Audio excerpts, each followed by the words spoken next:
Cricket জীবনে বিধ্বংসী batter হিসাবেই পরিচিত ছিলেন তিনি। অবলীলায় বল মাঠের বাইরে পাঠাতেন, আবার দরকারে হাত ঘুরিয়ে দু একটি উইকেটও তুলে নিতেন। সেই আন্দ্রে রাসেল ক্রিকেট ছেড়ে এখন কেকেআরের পাওয়ার কোচ।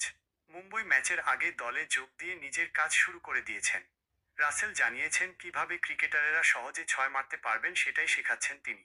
কেকেআরের পোস্ট করা একটি ভিডিওয়ে রাসেলের উদ্দেশ্যে প্রশ্ন করা হয়, আপনি বেঁচে থাকার জন্য কি করেন? হাসতে হাসতে ওয়েস্ট ইন্ডিজের প্রাক্তন ক্রিকেটার উত্তর দেন, আমি ক্রিকেটারদের ছয় মারা শেখাই। ভিডিওয় রাসেলকে দেখা গিয়েছে ব্যাটারদের অনুশীলনের সময় নেটের পিছনে দাঁড়িয়ে থাকতে। কিভাবে ছয় মারতে হবে, কাঁধের অবস্থান কেমন হবে, কোন জায়গায় বেশি জোর দিতে হবে তা খুঁটিনাটি বুঝিয়ে দিয়েছেন।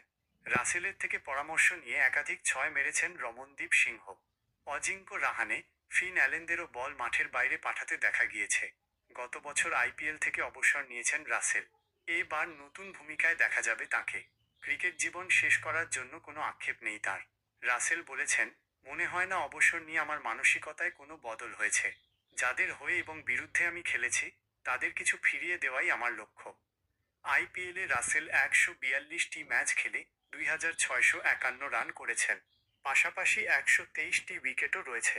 কেকেআরের হয়ে রাসেল 133টি ম্যাচ খেলে 122টি উইকেট নিয়েছেন। কলকাতা নাইট রাইডার্সের কথা ভাবলে চেন্নাই সুপার কিংস বা মুম্বাই ইন্ডিয়ান্সের সাথে তাদের